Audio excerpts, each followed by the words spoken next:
Some world wonders in Civilization 6 are just built better than most of the other wonders in the game, and the pyramids is definitely one of them.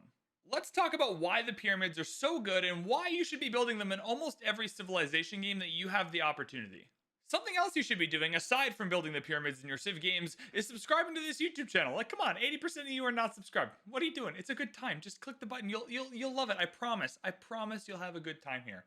Let's talk about the pyramids. So we've loaded into the game here, and this is the save that we built every single wonder in Civ in one game. You can check out that video here to see how we did it. We also stream this live on twitch.tv/VanBradley. So if you want to watch us play Civ and a variety of other games live, that link is in the description. We're talking about the pyramids today, though, so let's zoom in on these bad boys. I will be abusing the save file for all of these wonder videos, and no one can stop me. Depending on who you ask, there are a lot of deity players and streamers and YouTubers out there that all have different opinions on a variety of things. You know, I think of industrial zones as a good example. One of the things everyone seems to agree on, though, is that the pyramids are an elite wonder, right? In the top 5 for sure. They're at the S tier or the A plus tier of every single person's tier list. Why is that? Why should you be building this in your games? To start our analysis of the pyramids, we're going to head to the tech tree to see where the pyramids come into our game and how the entry point of the pyramids into our life, into our Civilization 6 game, can make a big difference for us. The pyramids come here in Masonry very early on in the game, and that's the first thing we're going to analyze here with Masonry. Having a wonder as good as the pyramids come alive in the early game makes a big difference to your empire. With Civ, with any 4X game like this, you only have so many turns in the game. At some point, your game is going to end, right? Ours is at turn 233 right now. Yours might be closer to 500. Maybe you're playing on quick speed. That doesn't really matter. But the point is, there's always a little bit of an early game bias for everything. Wonders, civ abilities, unique units. The earlier in the game you can unlock what you're good at and get that online, the easier it's going to be for you to snowball into the late game. If something's only good in the late game, that's fine, but you still have to get there, and that's a little bit harder than using the early game stuff that's good, that's great analysis, to get there, and the pyramids firmly fall under that early game stuff that's good. Now, Masonry is in a bit of a precarious position, especially on higher difficulties. Rushing towards the pyramids can be a little bit tricky. This Masonry boost here is to build a quarry, and most people, unless they have a luxury resource that requires a quarry, don't want to do that. We want to be chopping our stone, not building quarries on our stone. So it can be a little bit hectic to get out to Masonry on higher difficulties, especially because you're going to want mining and bronze working for chops. Lots of time your district placement is reliant on having mining and bronze working finished up. Animal husbandry for horses is very clutch for some production early on and some sellable resources, so that's very handy. Most people are going to want archery pretty early on, especially on higher difficulties, to defend from barbs, from AI, those types of things. And early campuses feel really, really great, and the writing boost almost always comes in because that's just to meet another civilization. And so Masonry is in a bit of a precarious spot. It is very early. If you're on higher difficulties, you're going to have to rush it, though, and it is a little bit awkward to rush, so just keep that in mind. Other than Masonry being a little bit tricky to get to and a little bit weird of a build order, otherwise, though, the pyramids coming in the early game is a huge, huge benefit. Now it's time to actually take a look at what the pyramids give us to then kind of combine that with the knowledge now that it's in the early game, and then mine's going to explode. The pyramids, baby. Here they are. Grants a free builder. So first off, you build the pyramids, you are getting a free builder. That is great. Builders are a little bit hard to come by. Getting a free one can be really helpful. They cost around 200 to 230 gold early on, depending if you're getting free builders from goodie huts or those types of things. But they're a big gold investment. That gold can be used to buy a monument in a newly founded city for culture, border growth, those types of things. You can buy a slinger, you can buy a scout, you can buy a trader, you can buy so much more with the money if you're not spending it on a builder. And a builder is typically one of the earliest things you're spending your hard-earned cash on. So the pyramids help alleviate that a little bit here, but here is the kicker. Here is why the pyramids are in the S tier. They are probably one of, if not the best wonder in the game, very reliably. All builders can build one extra improvement. All builders for the entire game, from the moment you acquire the pyramids, whether you build it, whether you take it over, doesn't matter. From the moment you acquire the pyramids, all builders can build one extra improvement. That is absolutely freaking wild. Let's just mathematically, you know, not very seriously because I'm terrible at math, but let's just try and wrap our heads around how good this is and how efficient this will make all of your Civ games if you choose to go for the pyramids. I can't do it here because I'm already in the game, but if you go to your home screen in Civ and you find the statistics page that give you like your account stats or whatever, it's called the Hall of Fame maybe, it'll show you your most built unit, and that is going to be the builder. You will build more builders in Civilization 6 than any other unit, so making those builders better is obviously incredible just because they're your most built unit, but also you're making them better from the early game, and you don't even have to wait. You don't have to wait till they're better. You're just making them better in the early game. And how are you making them better?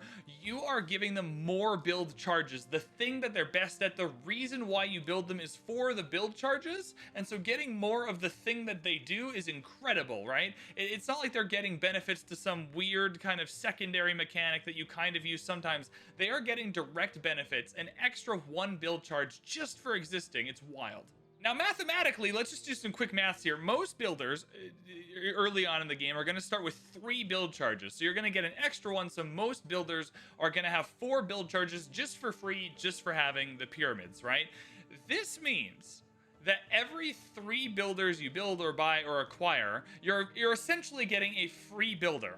So every 3 builders, you're essentially getting a free builder, which is absolutely bonkers levels of efficiency. But also, since this is happening in the early game, all of these extra charges are coming at you a little bit quicker. It's not quite the same as if I were to just get a free builder every time I built a 3rd builder. You're kind of waiting till the end of every 3 builders to get that benefit. This just gives 1 to every builder, so you're getting a little bit of that benefit right away. And so you get a builder and you're within 4, 5, 6 turns getting 4 tile improvements down. That's mines, that's farms, that's chops. It's just an incredible amount of efficiency. Never mind the fact that you can combine this with Monumentality. So if you're in an early game golden age here, we're a bit late in the game for Monumentality. All of those builders are going to have extra movement, and you can buy them with Faith. You don't even need the Faith. Just getting the builders with extra movement is incredible. So now you're at Monumentality. You've got your 4 charge builders just zooming around. They can build mines on hills in 1 movement. It's crazy. It's absolutely insane. And then you combine that possibly, you know, not always, but possibly with Liang here. So if you just get the 1 promo Liang, all builders in the city will gain 1 plus build charge. So that'll be 5 if you're building a pyramids builder in the Liang city. So you're up to 5 now. And then you have all these policy cards. Typically you want to wait for serfdom. I'm probably a bit late in the game for serfdom.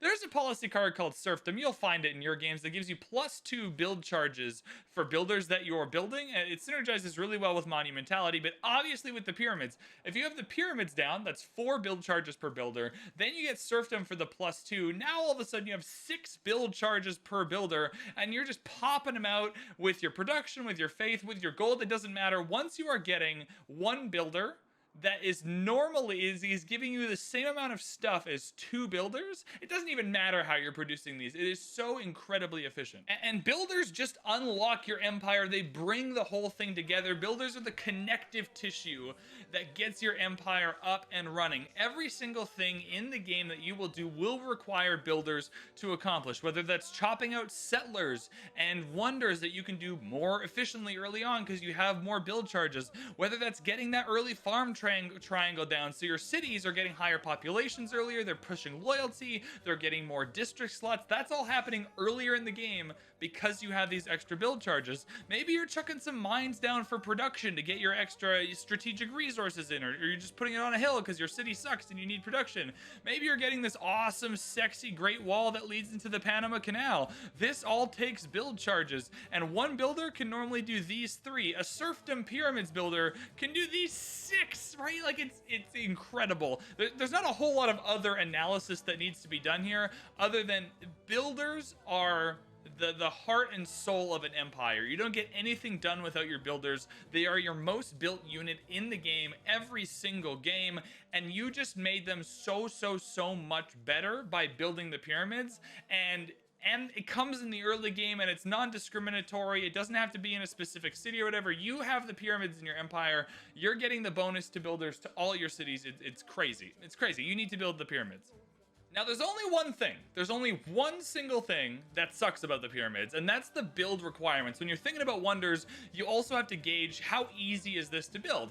Obviously, on higher difficulty, certain wonders will be harder to build, and the pyramids are one of those wonders. If you're playing on a higher difficulty, the earlier wonders are harder to get. You're almost never going to get Machu Picchu. You can't get the pyramids if you rush it. The thing that sucks about the pyramids, though, is this right here. It needs to be on a flat land desert tile or a desert floodplains. Actually, to be fair, I did not know that until right now. We're all learning in this YouTube video today. You can build it on a desert floodplains, I guess. I don't know when that would happen, but you can do it. You need a flatland desert tile, and that's the part that really sucks. Typically, you don't want your early cities to have a lot of desert in them because those tiles are absolutely useless unless you can get a Petra, or you can build wonders on them. So it's really hard, to have a city early on that has a flatland desert tile because you need it to be in your first, probably 2 cities on Immortal or Deity, probably 3 cities on lower difficulties, so you're getting the biggest benefit. But aside from that, you're kind of looking for a flatland desert tile that's not surrounded by a ton of desert, right? You need a flatland desert tile that's surrounded by some kind of greener tiles that you can put farms and mines and other things on, so your city still has food and production and all the other resources and yields you need, which makes it a little bit tricky. You obviously don't want to come and settle Xiaodong here and put your pyramids here and have all of this desert that you can't do anything with. You kind of need a city more like Chengdu, where you have the pyramids tile here, you can put the pyramids down, but you have some iron, you have some green tiles for some farms and mines. You're not building this many wonders in your game, you're putting down other things. You have some chops here as well to chop out the pyramids, and that's kind of what you're looking for. And so that's my one knockoff of the pyramids, is that the requirements is a bit tricky. You need a flatland desert tile with some other stuff around, namely things you can chop out to chop out the pyramids, and then once you've chopped out the woods and the rainforest, you can put farms and mines and those things down to give your city food and production. But otherwise, what is happening? Otherwise, though, this is just, we're just gonna, you know what, screenshot mode, we're just going in here. So let's just admire the sexiness of the pyramids. Otherwise, though, the pyramids are incredible. You should build them in every single game you get the chance, especially if you are a newer Civ player. You will find that this just kind of like playing Rome, where things just start to happen for you. You put your cities down, the roads are automatically there, the monuments are automatically there. Just slow kind of improving things that feel really good will just kind of happen behind the scenes. The pyramids are the same way. If you're new to Civ and you're just trying to figure it out, you're trying to figure the game out, you're trying to get going, just build the pyramids. You're going to get a free builder. All of your builders will be slightly better, and you're going to start getting a better feel for the game, a better roll, a better snowball going, and from there you're going to feel really good. If you're a more advanced player who knows what they're doing, I don't even need to explain any more than this. All of your builders will have more build charges. You know what to do with those build charges, and having more of them is incredible. Remember to synergize them, sometimes with Liang, although there are better governors in most games. Definitely with serfdom, make sure you're synergizing with serfdom when you can. Definitely if you're getting monumentality, sometimes you can ignore the faith. That was one of my Civ Give strategies with Gaul, actually, is just ignore the faith benefit of monumentality. Just the builder movement will synergize really well with more build charges, and all of a sudden your whole empire is going to be unlocked. That's that, though. Have fun building the pyramids in your games. Let me know how it goes for you. If you weren't really aware of how good this wonder was, make sure that like button and that subscribe button. This channel's been growing like crazy for the last 2 years, and you guys are a huge part of that, so I thank you so much. Let me know in the comments if there's any other wonders you'd like me to do, any other videos you would like me to make. Check out the links for Twitch, Twitter, Discord, all of those different platforms that we play video games and hang out on. Thank you so much for watching, and we will see you in the next one.